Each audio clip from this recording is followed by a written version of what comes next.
Diga a todos. Amén, hermanos. Me gustaría llevarles al libro de Éxodo, que es el segundo libro, empezando por el principio de la Biblia, porque una de las cosas que yo he dicho muchas veces aquí, cuando leemos la Biblia no es un libro que se escribió hace 2 días. La Biblia tiene miles de años. Si los libros, las cartas, los capítulos que tenemos aquí en nuestras manos, es un tesoro impresionante. Yo creo que ninguno de nosotros, perdonen si me equivoco, pero yo creo que ninguno de nosotros tenemos en casa un objeto que tiene más de 3000 años de historia. A lo mejor dicen, esta silla era de la abuela. Yo tengo una sillita arriba, que es lo único que ya me queda de venezolano. Lo único que me queda ya, ¿no? Una sillita que cuando yo tenía, pues no sé si eran 3 o 4 años, en aquellos años vivíamos en un sitio que se llamaba San Bernardino. Corríjame los venezolanos si me equivoco. Después fuimos a vivir a Chacao. Aún me acuerdo, ¿no? Pero me acuerdo que mis padres me compraron una sillita pequeñita que estaba forrada como de piel de cabra o de un animal. Ya los pelitos se fueron cayendo. Y mi abuela, pues le puso un forro nuevo. Y puedo decir que esa silla lleva conmigo, pues más de 50 años. Pero ¿quién tiene en su casa un objeto de 3000 años? ¿Usted tiene algo en su casa que tenga 3000 años de historia? Dice, sí, mi suegra. No, nadie tiene semejante cosa. Pero mire, aquí en nuestras manos tenemos un libro, una colección de libros, mejor dicho. Eso es lo que significa Biblia, colección de libros, que tienen centenares, que tienen miles de años. Entonces es un tesoro incalculable, es increíble. Y además en su propio idioma, en su propia lengua, para que usted pueda saber lo que Dios dijo, lo que Dios manda y lo que Dios no manda. Y una de las cosas que yo he dicho cuando se acerca uno a las páginas de este sagrado libro, la Biblia, es que la gente en aquellos tiempos vivía muy diferente a nosotros. Yo sé que, por ejemplo, hay gente aquí que no cree, les cuesta mucho aceptar que hubo un momento en la historia en el que no existía Internet. Algunos dicen, no, créame, hay un momento en la historia en el que Internet no existía. Tú ponías Google y no existía Google. Tú dices, pero ¿cómo se podía vivir sin Google? Y sin WhatsApp. Algunos le quitan el WhatsApp hoy en día y vamos, se transforma, les da un ataque, algo les pasa, ¿no? Pues hubo una época en la que se vivía sin televisión en color. Y usted dice, ¿cómo era la televisión? ¿En blanco y negro? Y cuando vino la televisión en color, aquello fue una fiesta increíble, ¿se acuerdan? Vivimos durante muchos años sin móviles, sin celulares, como algunos los llaman. He dicho en varias ocasiones que cuando hace muchos años vimos a un señor en las Ramblas con una caja así de grande, que era la batería, y descolgaba el teléfono, nos quedamos así mirando, diciendo, ¿y este de dónde salió? Entonces, los tiempos han cambiado de una forma tremenda, pero tremenda. Y en los tiempos de la Biblia, la gente no vivía afanada por llegar a fin de mes, sino la gente vivía pensando en cómo terminar ese día. Se vivía el día a día. Por eso, el pasaje que vamos a leer ahora refleja y explica muy bien que la bendición de Dios se prometía para el día a día. Hoy en día estamos acostumbrados a planificar el mes, ¿no? Cobramos el sueldo, cobran el sueldo y dicen, bueno, esto para el teléfono móvil, esto para la luz, esto para el agua, esto para los gastos de no sé qué, y se planifica el mes. Eso no existía, esa no era la mentalidad de aquellos tiempos. La mentalidad era vivir el día a día, basta a cada día su propio afán o su propio mal, dice otra versión, ¿verdad? Y el pan nuestro de cada día, dánoslo hoy. La famosa parábola de los labradores, cuando van a trabajar a la viña, ¿qué se les pagó? El día de trabajo.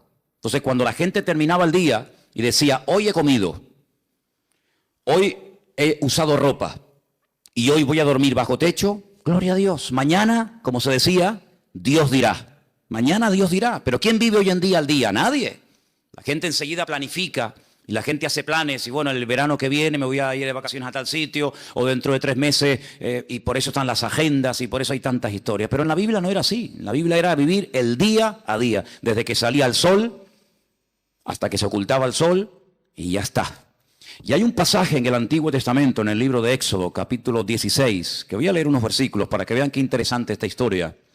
Y dice, viendo los hijos de Israel, se preguntaron unos a otros, ¿y esto qué es? Ustedes saben la palabra maná, ¿no? Maná. La palabra maná en hebreo significa, ¿qué es esto? Maná. Majú. ¿Qué es esto? Y por eso la palabra maná, que uno dice, bueno, ¿y qué significa? Significa literalmente, ¿qué es esto? Pues dice aquí, cuando vieron aquello, dijeron, ¿qué es esto? Porque no sabían qué es lo que era. Entonces Moisés le dijo, este es el pan que el Señor os da para que coman. Esto es lo que el Señor os ha dado. Recoged de él cada uno según lo que pudiera comer. Un gomer por cabeza, conforme al número de vuestras personas. Tomaréis cada uno para los que están en su tienda. Los hijos de Israel, dice versículo 17, le hicieron así. Unos recogieron más y otros recogieron menos. Y lo medían por gomer, y no sobró al que había recogido mucho, ni faltó al que había recogido poco. Cada uno recogió conforme a lo que había de comer. Moisés les dijo, ninguno deje de ello para mañana. Algunos decían, ¿y si mañana no cae el maná? ¿Y si pasado mañana se agota? Vamos a recoger el lunes, para el martes, para el miércoles y para el jueves. Siempre ha habido gente así, ¿no? Pero el Señor le dijo, no. Ellos no obedecieron a Moisés, algunos dejaron de ello para otro día y crió gusanos y hedió, y se enojó Moisés contra ellos. Era una falta de fe, creer que al día siguiente el Señor no iba a derramar su fidelidad, era una falta de fe. Hoy ha caído el maná, sí, mañana otra vez y pasado otra vez, no se preocupen. Y lo recogían cada mañana, cada uno según lo que había de comer, y luego que el sol se calentaba, se derretía. No sé si han visto seguramente en alguna feria, en algún lugar por ahí, esa gente que tiene como si fuera un caldero y van haciendo una cosa así y crean como ese algodón. ¿Lo habéis visto? Ese algodón de azúcar que cuando lo coges con la mano te empegosta todo. El maná era algo así, era algo muy parecido a eso. El Señor les dijo, cada día ustedes van a ver una demostración de mi fidelidad. Cuando ustedes se levanten, ya el maná está allí. No van a tener que esperar a que caiga. Es decir, yo voy a ir siempre delante de ustedes. Cuando ustedes se levanten el lunes, ustedes recojan todo lo que vayan a comer para el día lunes. Y cuando se levanten el martes, recojan lo que vayan a comer el martes y así sucesivamente. Pero había gente que dudaba. Había gente que decía, vamos a recoger para 3 o 4 días por si acaso. Vamos a recoger para toda la semana. ¿Y qué pasaba? Se les echaba a perder. Porque el Señor les estaba enseñando al pueblo en el desierto depender cada día de la bendición y de la fidelidad del Señor. Parece como que eso ya no forma parte de nuestro estilo de vida, pero así es como deberíamos realmente vivir los creyentes. Hoy el Señor me ha bendecido, hoy el Señor me ha ayudado, hoy puedo dormir en mi cama, hemos comido, fíjate tú, hemos desayunado, almorzado, otros han merendado antes de venir al culto, otros antes de irse se ponen allí en el mostrador también a picotear, luego llegan a casa, vuelven a comer. Hermanos, Dios es fiel. ¿Cuál es la garantía de que mañana Dios me va a suplir mi necesidad que hoy me la ha suplido? ¿Cuántos dicen amén? Como Él no cambia, si Él hoy ha sido fiel, mañana otra vez volverá a ser fiel. Y yo tengo que fiarme de Dios.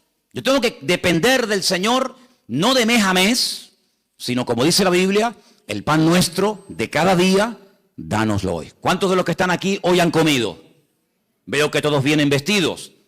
Algunos han venido en coche, otros caminando, otros en guagua. Cuando te vayas de aquí, cenarán, dormirán en sus camas. ¿Qué más queremos, hermanos? Dice la palabra de Dios, teniendo sustento y abrigo, estemos contentos con esto. ¿De dónde nace ese afán, ese agobio de venga y más y más? ¿De dónde nace? ¿De la Biblia? No. ¿De una relación sana con Dios? No, Señor. El cristiano sano, el cristiano que tiene una fe sana, completa, una fe coherente, una fe bíblica, no tiene que caer en ese afán, en ese agobio, en ese estrés y la deuda y no sé qué, y esto y lo otro. No, así no vivimos, así no tenemos que vivir los hijos de Dios. Los hijos de Dios tenemos que vivir de cara al mundo, de cara a la galería, con paz, con la tranquilidad de saber que nuestra vida está en las manos del mejor pastor del mundo, porque dice la Biblia, el Señor es nuestro pastor y nada nos faltará. ¿Cuántos dicen amén? Por lo tanto, en el Sermón del Monte, el Señor cuando enseña a orar a su pueblo dice, y el pan nuestro de cada día, dánoslo hoy. ¿Se puede orar por el pan nuestro de cada día? Claro que sí. Pero en ningún momento tenemos que estar preocupados por los próximos 15 días, por la próxima quincena, por el próximo mes. Eso no es bíblico, eso no es bíblico. El Señor quiere que aprendamos a depender de Él, a confiar en Él cada día, sin preocupaciones, sin agobios, sin estrés. Ya sé que esto a lo mejor suena a locura. Ya sé que la gente de la calle, la gente que no tiene a Dios, pues no viven así, pero es que usted no tiene que imitar al mundo, usted tiene que imitar al Señor Jesucristo y obedecer su palabra.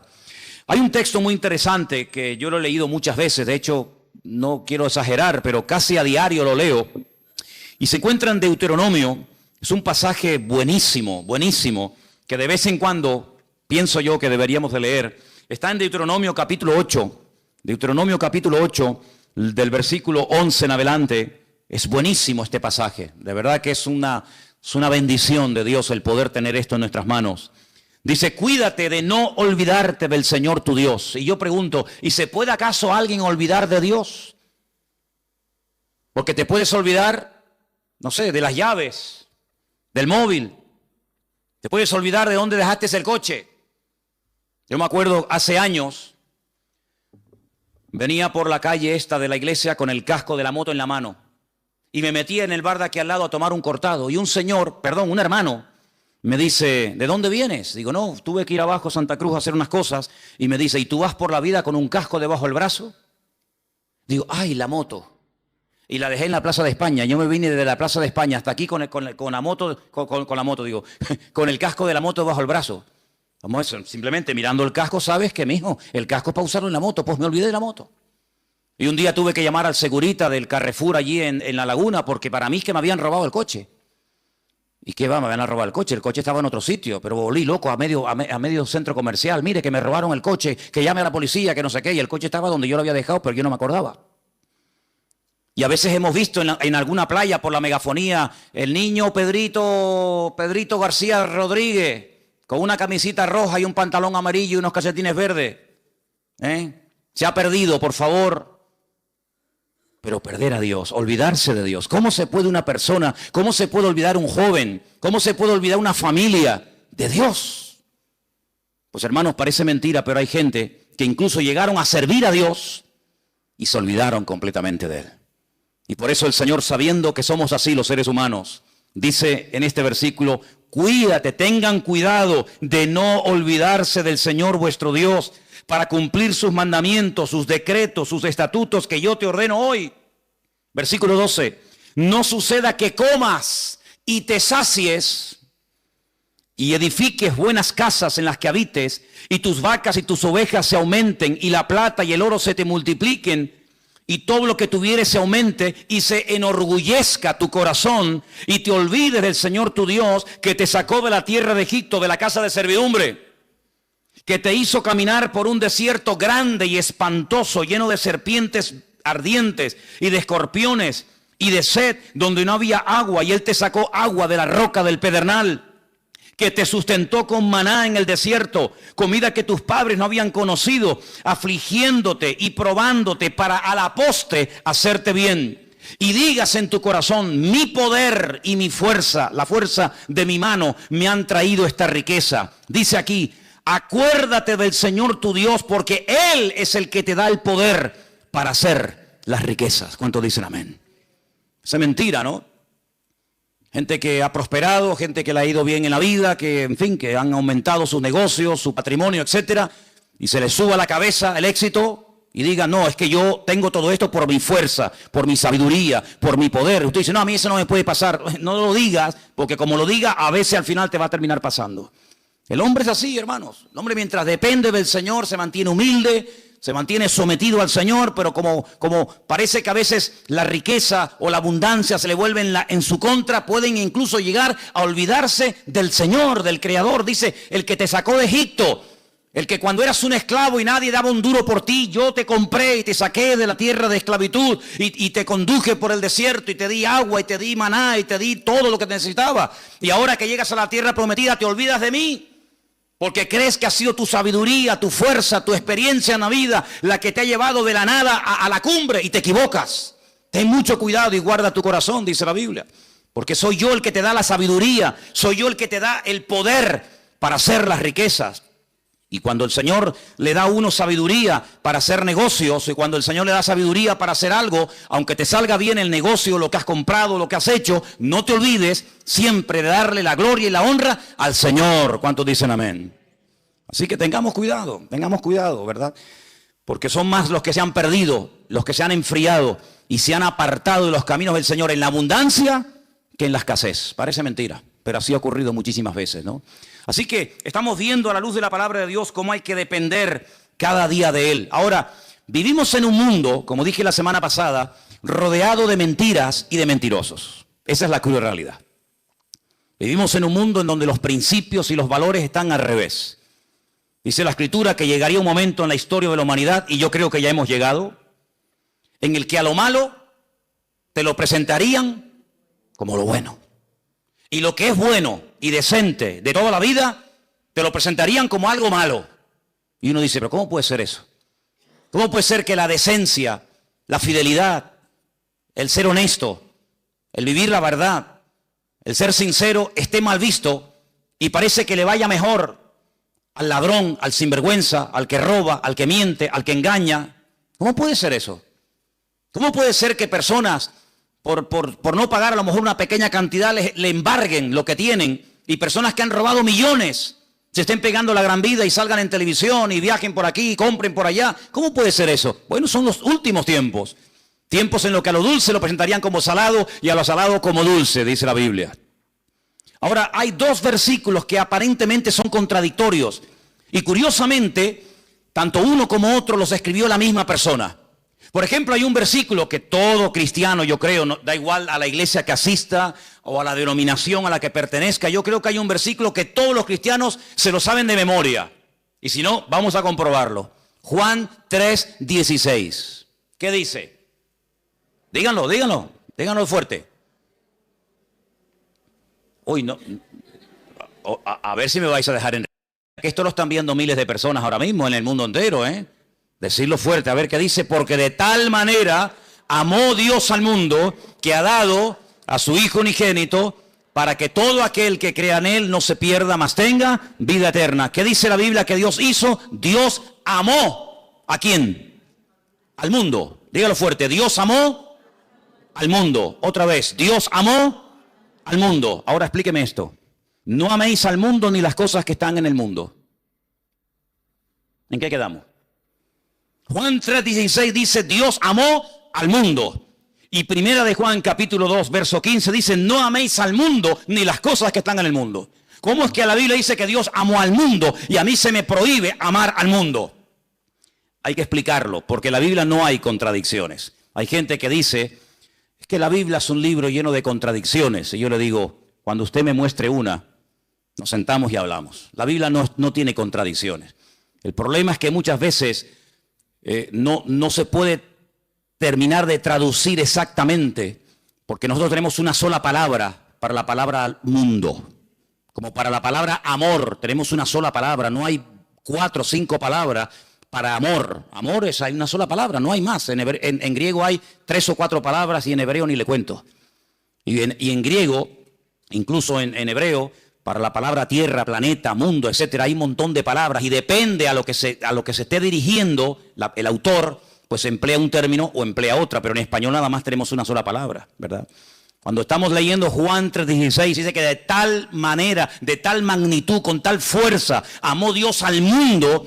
Ahí está haciendo referencia a la raza humana, al hombre, a la humanidad. De tal manera Dios amó al hombre, a la raza humana, a los hombres, a las mujeres, a los blancos, a los negros, a los ricos, a los pobres, a los africanos, asiáticos, norteamericanos, latinos. De tal manera amó Dios a esa gente que dio a su Hijo unigénito al mundo para que lo amaran y lo respetaran y creyeran en Él. Pero cuando vamos a primera de Juan y encontramos otra vez la misma palabra, la palabra mundo, es la palabra cosmos. Y la palabra cosmos nos habla acerca de un estilo de vida, de unos principios, de unos valores que no son los nuestros. No son los nuestros. ¿Usted no ha oído alguna vez la expresión de decir, mira, di una mentira de estas piadosas?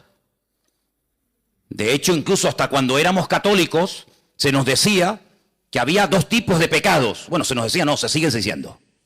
Pecados mortales y pecados veniales, ¿sí o no? Amigo. Es decir, que hay pecados que son graves delante de Dios y pecados que, bueno, que Dios hace la vista gorda, no pasa nada. Una mentirijilla de vez en cuando para salir del paso, ¿sí o no? Eso se nos ha enseñado toda la vida.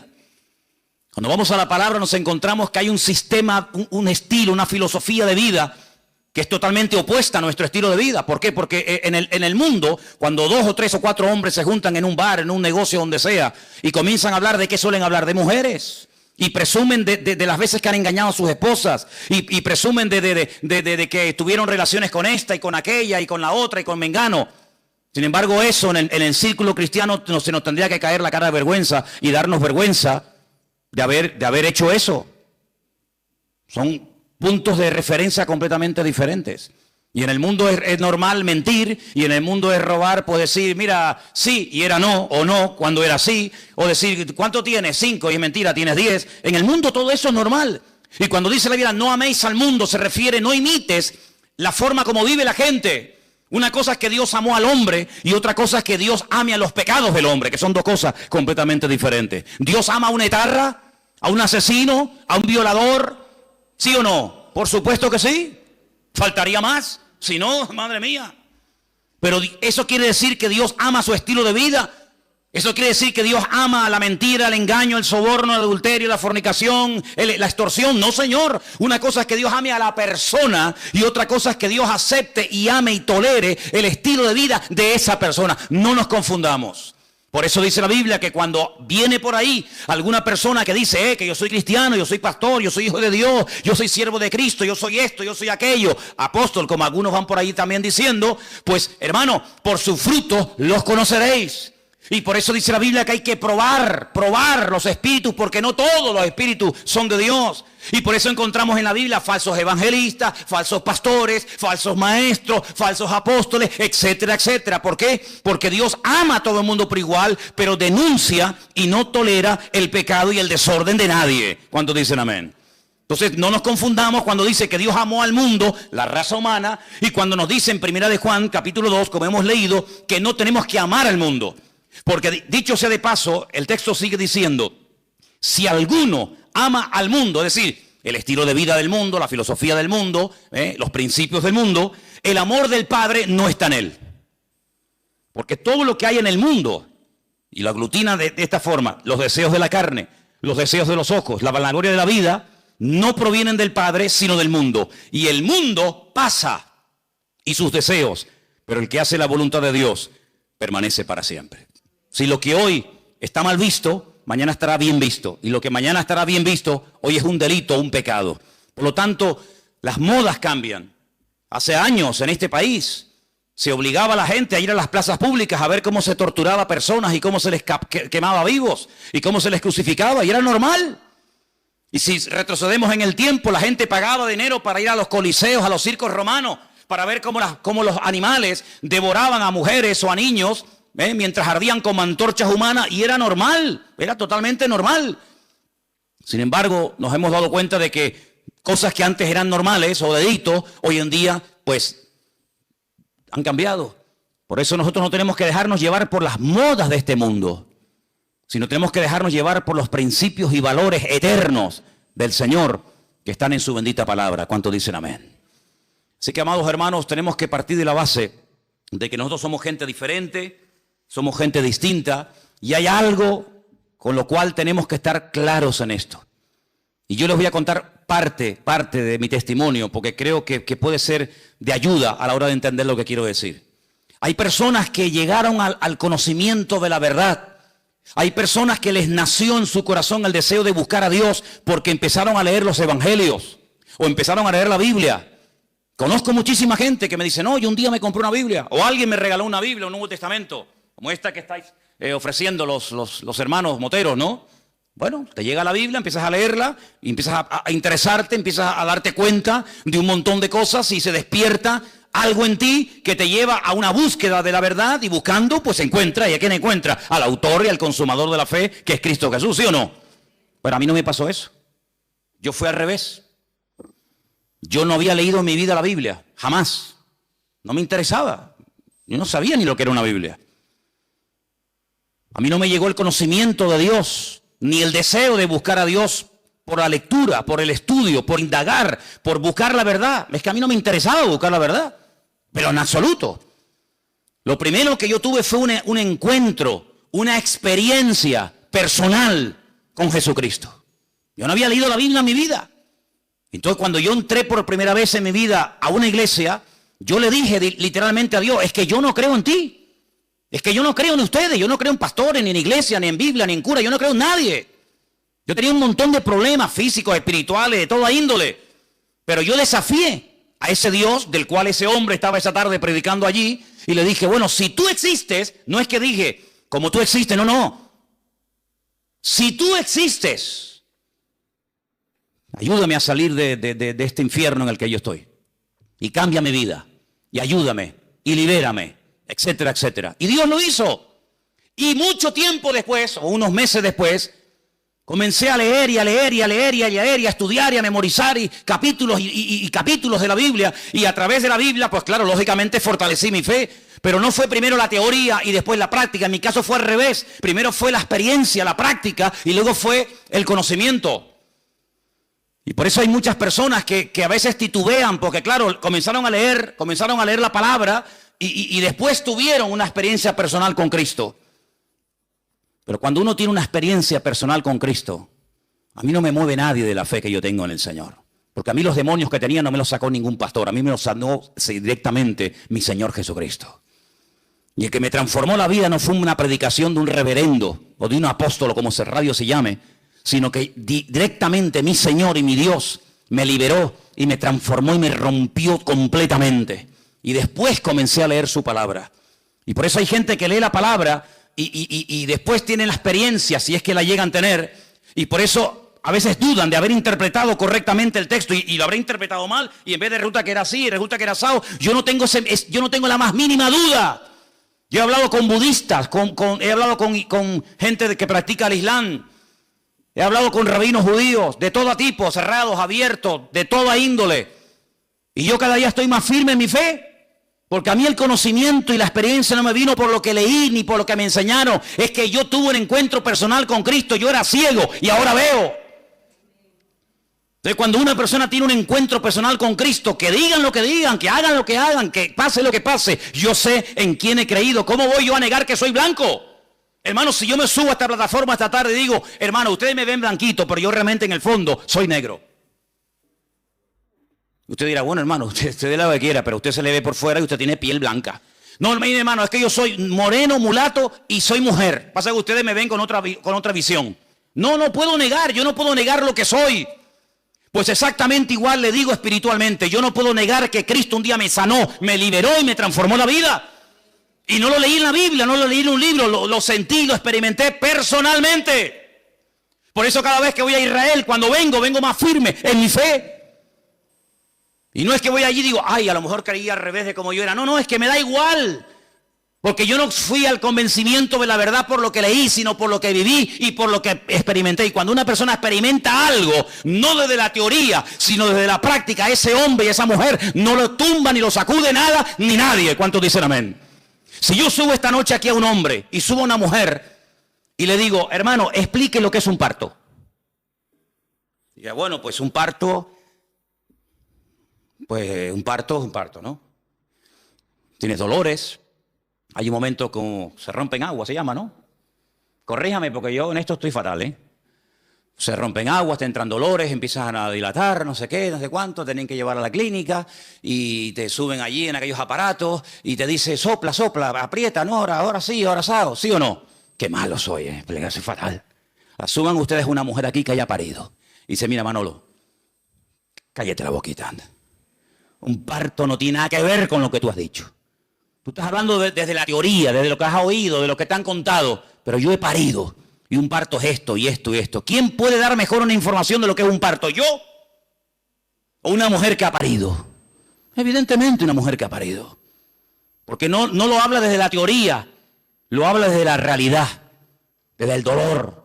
Lo habla desde la sensación de haber tenido esa criatura en su vientre y de haberlo sacado y ver la realidad de lo que es un parto.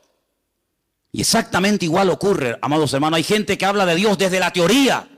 Que si Dios es así, que si Dios es asado, que si no sé qué. Que hablas con un judío, te dice una cosa. Hablas con un musulmán, te dice otra. Hablas con un evangélico, te dice una cosa. Hablas con un mormón, te dice otra cosa. Hablas con un budista, te dice no sé qué. Y entonces tú dices, Dios mío, pero cada uno tiene una opinión diferente. Pero todos tienen la razón.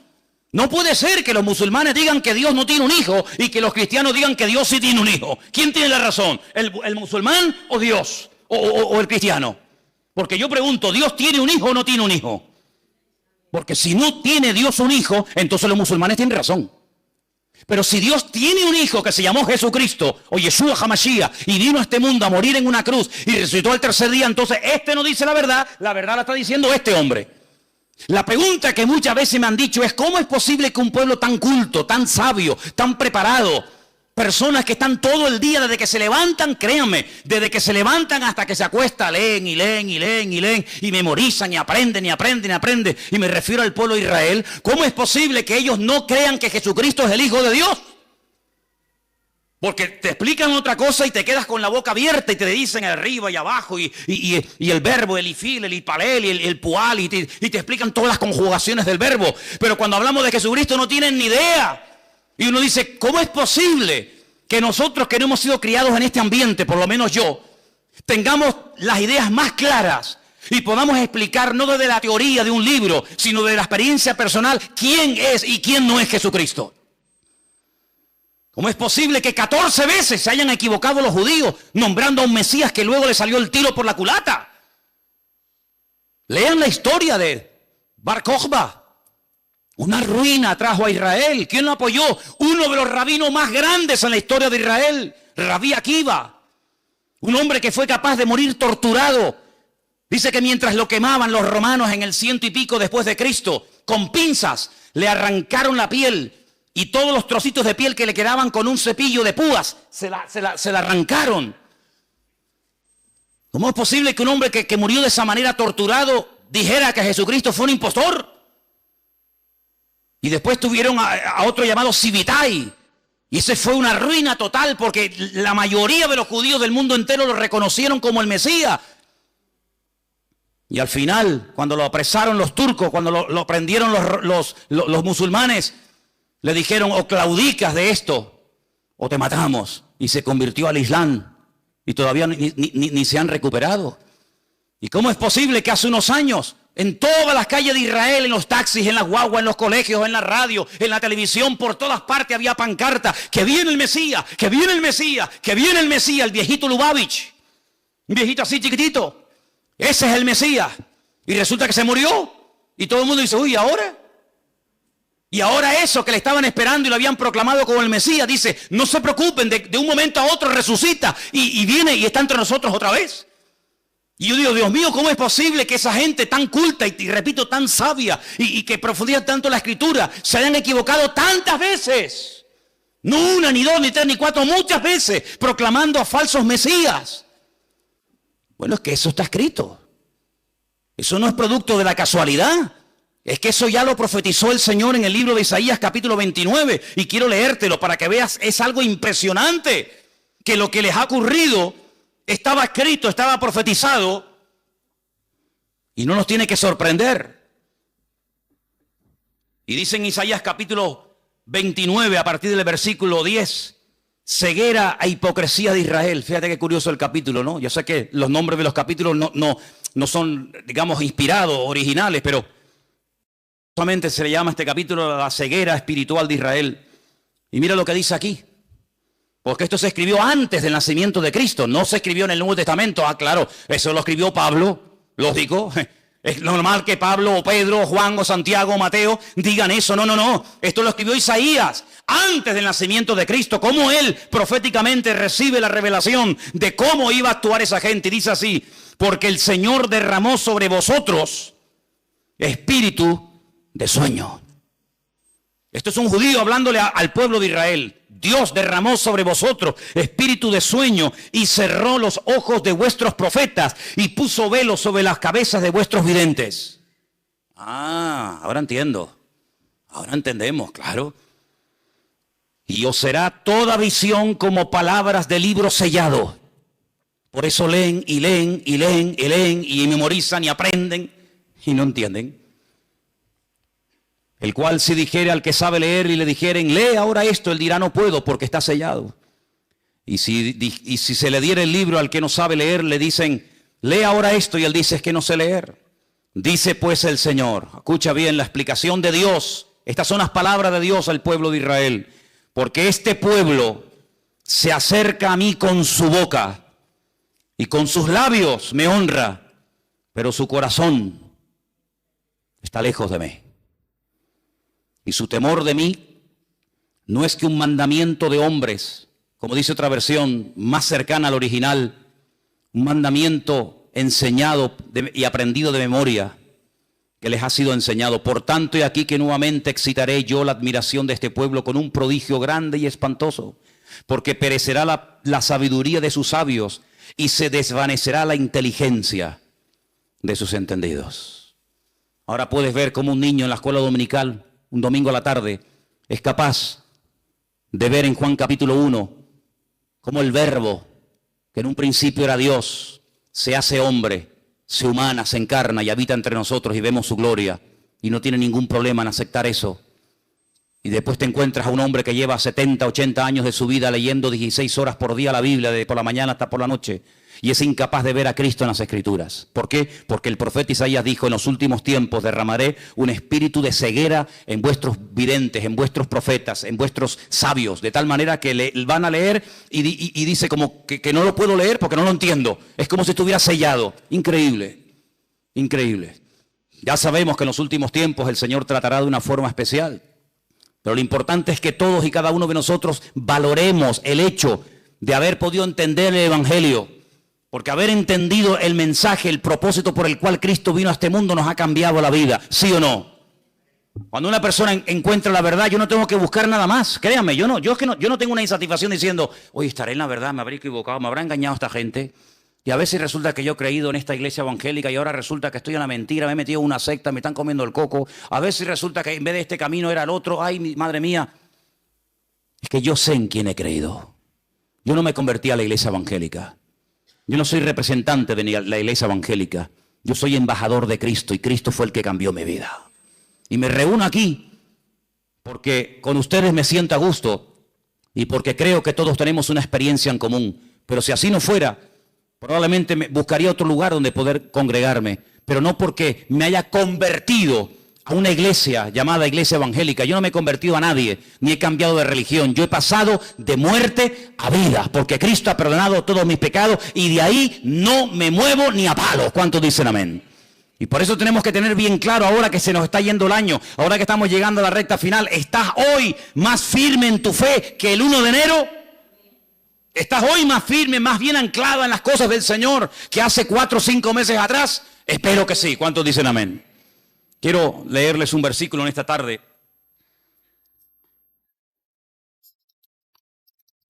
Y antes de buscar ese texto que se encuentra en Apocalipsis, en el capítulo 3, déjenme que les diga algo. Cuando uno empieza a leer la Biblia desde el principio, uno se va a dar cuenta de que cuando Adán y Eva pecaron, y ahora hablaremos un poquito de esa mujer también, quedaron desconectados del Señor. Desconectados completamente. Todo cambió. Todo. Aquel hombre y aquella mujer eran perfectos. Y usted y yo no somos perfectos, sabíamos eso, ¿no? Si te crees perfecto, díselo a tu mujer a ver qué te dice y ya verás cómo te recuerda que no lo eres. Así de claro.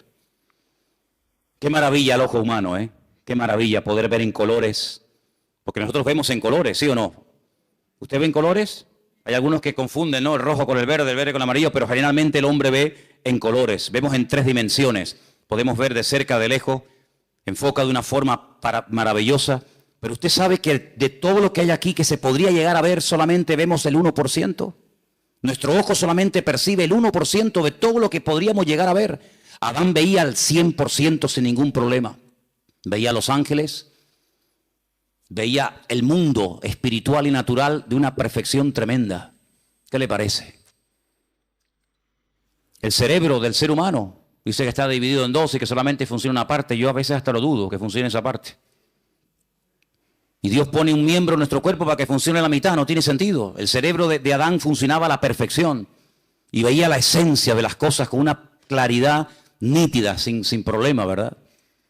Y sabemos que el hombre está por debajo de todos sus niveles. Seguramente Adán era capaz de meterse bajo un río y estar 3 horas metido bajo el agua. Y veía perfectamente, porque era un ser perfecto, completo, no le faltaba nada. Probablemente, sabe Dios, hasta con el pensamiento podría trasladarse de un lugar a otro y volar. Yo qué sé lo que aquel hombre podía haber llegado a hacer. Sin embargo, el pecado lo deterioró todo. El pecado lo reventó todo. No somos ni la sombra de lo que un día el Señor creó. El mundo era perfecto, el mundo que tenemos no es perfecto. Vayan a Madrid ahora, van a ver esa capa, esa nube negra encima, ¿verdad? El otro día las imágenes de Pekín, los pobres chinos con máscara, allí ahogándose, asfixiándose. Este mundo no tiene nada que ver con el mundo perfecto y maravilloso que el Señor creó. Pero a pesar de la rebelión y del pecado del hombre, Dios proveyó un sistema, y eran los sacrificios. ¿Y qué hace Abel? Presenta un sacrificio, ¿para quién? Para él. Él tiene deseo de acercarse a Dios y presenta un sacrificio para él, pero no lo podía hacer para otra persona. Pero cuando avanzamos en la historia, vemos que llegamos a Egipto y vemos que ya Dios dice, bueno, ahora no solamente el hombre puede acercarse a Dios a través de un sacrificio de animales, sino que ahora el papá, el cabeza de la casa, puede presentar un sacrificio para la familia. Y dice que sacrificaban un cordero para toda la familia. Así que de uno individual pasó a toda la familia. Y después resulta que cuando seguimos avanzando en la relación con el Señor, encontramos que una vez al año se mataba un cordero para toda la nación. Así que pasamos de uno, pasamos a la familia, y de la familia pasamos a la nación. ¿Pero de qué nación estamos hablando? De la nación de Israel. ¿Y todas las demás? No entran, están fuera del pacto, están fuera. Pero cuando vino el Señor Jesucristo, ¿por qué vino a morir? Por toda la raza humana. Y ahí entramos tú y yo, queridos hermanos, los que estaban, los que aún no habían nacido. Y por eso yo te pregunto, en estos últimos días, en estas últimas semanas que nos quedan para concluir este año 2015, ¿tú has tenido ya tu encuentro, tu experiencia personal con Cristo? ¿O simplemente lo que estás es aprendiendo y creciendo en el conocimiento? Está bien todo eso, pero lo importante no solamente es saber muchas cosas, sino tener tu experiencia con el Señor. Porque si mañana nos quitan las Biblias, si mañana nos cierran los templos y ya no podemos depender de un culto, de una predicación o de un pastor, ¿qué va a pasar con nosotros? Nada. ¿Por qué? Porque estamos conectados a través de nuestra propia experiencia con la fuente de la vida, porque tenemos nuestra propia experiencia con Cristo. Y ya no dependemos de un pastor, de una iglesia, de un predicador, de internet, sino dependemos directamente de nuestro Señor Jesucristo. ¿Tú tienes esa línea directa con Él? ¿Tú lo conoces como tu Señor y como tu Salvador? ¿O como el Dios que aquí se predica? Porque hay gente que dice, no, es que cuando hablan de nosotros, dicen, sí, porque ustedes creen en no sé qué y se quedan como al margen. No, yo no hablo de ustedes, yo hablo de si tú conoces al Dios vivo y verdadero. ¿O es que acaso el Dios del evangélico es diferente al Dios del católico? ¿No hay un solo Dios? Bueno, pues a ese único Dios del cual hablamos y predicamos, ¿lo conoces personalmente? ¿Tienes un encuentro con Él? ¿O para saber algo de Él tienes que buscar en Mateo? ¿O para saber algo de su esencia y de su carácter tienes que ir a los Salmos o al Apocalipsis o por aquí y por allá? No, no hace falta que vaya por aquí y por allá porque yo sé quién es. Y conozco a mi Padre y sé lo que le agrada y lo que no le agrada. La gente más espiritual, la gente que más creció en su relación con el Señor, nunca leyeron la Biblia, porque no la tenían. Abraham no leyó nunca la Biblia. Jacob, Isaac, José, personas que nunca leyeron la Biblia, pero ellos conocían a Dios, no por lo escrito, sino por lo que habían experimentado. Y José era capaz de rechazar a la mujer de Potifar, diciendo, ¿cómo voy yo a pecar contra mi Dios? Pero hijo, ¿dónde está escrito que eso es pecado? Aquí en mi alma está escrito. Porque yo conozco la voz de mi Señor y sé lo que le agrada y lo que no le agrada, aunque nunca haya leído la Biblia y aunque nunca me haya congregado en ninguna parte, yo conozco a mi Dios y sé que a mi Dios eso no le agrada. Y eso es a lo que tenemos que llegar, hermano, a tener un encuentro personal con Cristo. Y por eso, hoy comí, hoy cené, hoy vengo vestido, pues mañana me voy a levantar con la seguridad de que se va a volver a repetir otra vez lo mismo. ¿Por qué? Porque grandes son sus fidelidades cada mañana y cada día. ¿Cuántos dicen amén? Apocalipsis capítulo 3, el texto que les quería leer, dice que Él, por cuanto hemos guardado su palabra y no le hemos negado, ni con los hechos, ni con las palabras, nos guardará de la hora de prueba que ha de venir sobre todas las naciones de la tierra. El otro día, creo que lo comenté y termino, decían que en los estatutos, en las leyes de la ONU, hay un artículo que dice que cuando 5 naciones pelean, cuando 5 naciones digamos que entran en un conflicto bélico, en ese artículo se encuentra la expresión de que ya se puede hablar de una tercera guerra mundial. En este momento hay 10 naciones, no 5, 10 naciones peleando contra un enemigo en común. Y por eso ellos dicen que oficialmente ya se puede decir, ya se puede declarar que estamos ya en una tercera guerra mundial, donde Inglaterra, Francia, Estados Unidos, Rusia, Arabia Saudita, etcétera, etcétera, ya han entrado en un conflicto que no tiene marcha atrás. Estamos en la recta final no solamente del 2015, estamos en la recta final de la historia de la humanidad. Y en estos últimos tiempos, el Señor todavía sigue llamando a los corazones de los seres humanos. En estos últimos tiempos todavía el Señor tiene interés por ti y por mí. Yo no sé qué ha visto en nosotros, pero Dios no va a parar hasta que tú le entregues tu vida y hasta que tú le entregues tu corazón al Señor. Y yo doy gracias a Dios de que Él se ha empeñado en salvarme, de que Él se ha empeñado, está empecinado en transformar mi vida. Claro, uno siempre se escuda, ¿no? No, es que yo soy no sé qué, es que no. Mira, solamente sé una cosa. Da igual donde hayas nacido, da igual la religión que hayas practicado, tal vez ninguna. La cruda realidad es que todos delante de Dios estamos desnudos y todos urgentemente le necesitamos. No hay un verdadero cambio. Una persona puede cambiar y estar una temporada buena, pero eso no es lo que yo buscaba. Porque yo también, cuando estaba sin Cristo, también tuve mis buenas temporadas. Fueron las mínimas. Pero aquí lo que queremos no es solamente cambiar, dejar ciertas y determinadas cosas o hábitos o sustancias o me da igual. No. Aquí lo que queremos es cambiar de vida.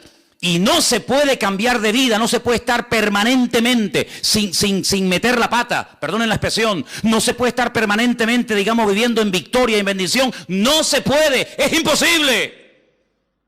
Y usted dice, bueno, ¿qué esperanza me está dando este hombre? Humanamente, ninguna.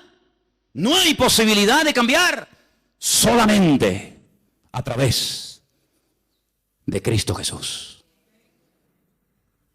¿Cuántas personas lo han intentado? Curas de sueño, acupuntura, de todo lo que te puedas imaginar. Tarde o temprano vuelven otra vez al mismo rollo. Porque no hay libertad verdadera hasta que conozcas a Cristo Jesús. No te hablo de la iglesia. Si usted busca otra iglesia que le guste más, que te guste por lo que sea, váyase a esa, no tenga problema. Usted váyase a donde mejor se encuentre. Pero no te olvides que las iglesias no están para cambiar a nadie, sino para decirte quién es el que cambia. Y el que cambia es nuestro Señor Jesucristo. Cierra tus ojos ahí donde estás. Quiero que oremos en esta tarde de verdad, de todo corazón, y le pidamos al Señor que abra nuestros ojos, que quite la ignorancia, la ceguera de nuestra vida, para que nos demos cuenta de que la única manera de salir de este sistema falso, maligno, es a través de Cristo. Salir de este círculo vicioso, salir de esta rueda que gira y gira y gira y no nos lleva a ninguna parte. La única manera de poder vivir en victoria es a través de Cristo Jesús. Y por eso en esta tarde estamos agradecidos con el Señor, porque Él nos enseña un nuevo estilo de vida basado en la libertad, no en el miedo, en la libertad gloriosa de los hijos de Dios. Ninguna condenación hay para los que están en Cristo Jesús. Y por eso en esta tarde queremos acercarnos al Señor con la fe y con la seguridad de que se puede vivir en paz y en victoria si ponemos nuestra confianza en el día a día, en ese Dios que ha prometido ayudarnos todos los días hasta el fin del mundo. Aleluya. Si en esta tarde hay entre nosotros algún hermano, alguna hermana, alguna persona, algún joven, me da igual, que tal vez por primera vez en su vida, fíjate lo que te digo, por primera vez en su vida dice, pues oye, yo quiero entregarle mi vida al Señor. Yo más que fe y confianza en una religión o en una institución, en quien yo quiero tener mi confianza es en el Señor. Porque uno oye cada cosa de los que se dedican a la religión que te quedas con la boca abierta.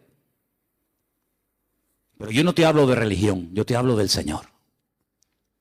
Y a mí quien me sacó los demonios y quien me cambió la vida fue mi Señor. No una iglesia ni un pastor. Y yo te hablo de ese Señor que te ama y te quiere liberar y te quiere bendecir. Si tú le quieres entregar tu vida a Él, ahora es el momento y el lugar idóneo para decir, yo le entrego mi vida a Jesucristo. ¿Hay alguien? ¿Quieres levantar tu mano y oro por ti un momentito? ¿Alguien le quiere entregar su vida al Señor por primera vez? Dios te bendiga. Dios te bendiga, valiente. ¿Alguien más? Alguien más que dice, yo también le quiero entregar al Señor mi vida. Quiero pedirle, Dios le bendiga. Gloria a Dios. ¿Alguien más? Dios le bendiga a ti también, Gloria a Dios. Hay 4 personas esta tarde que han levantado su mano, 5. Bendito Dios. Que le están diciendo al Señor, Señor, yo quiero cambiar de vida. Ahí donde estás, no hace falta ni que te levantes. Yo quiero pedirle a toda la iglesia que me ayude en esta oración. Repitan conmigo, Señor Jesús, en esta tarde te damos gracias porque tú nos has amado y diste tu vida por nosotros. Señor, perdona todos nuestros pecados, transforma nuestra vida. Yo quiero cambiar, yo quiero ser libre de toda atadura y por eso te pido perdón, Señor. Y pido que tú entres en mi vida. Quiero ser un hijo tuyo, Señor. Quiero que me liberes. Quiero que me salves, Señor. Y que me dé fuerzas, Dios mío, dígalo. Que me dé fuerzas, Dios mío, para seguirte todos los días de mi vida. Yo acepto a Jesucristo, dígalo conmigo. Yo acepto a Jesucristo. Yo recibo a Jesucristo como mi Señor y como mi Salvador personal. Quiero tener un encuentro, dígalo. Quiero tener una experiencia personal contigo, mi Señor. Ayúdame a partir de hoy a cambiar, a caminar en victoria con la bendición del Señor. Me rindo a ti, dígalo. Me rindo a Jesucristo. Renuncio al mundo, al pecado y al diablo. Y confieso que a partir de hoy Jesucristo será mi Señor y mi Rey. Te lo pido con todo mi corazón, en el nombre del Señor Jesús. Amén y amén. Fuerte ese aplauso al Señor, aleluya. Dígale gracias, Dios mío, aleluya.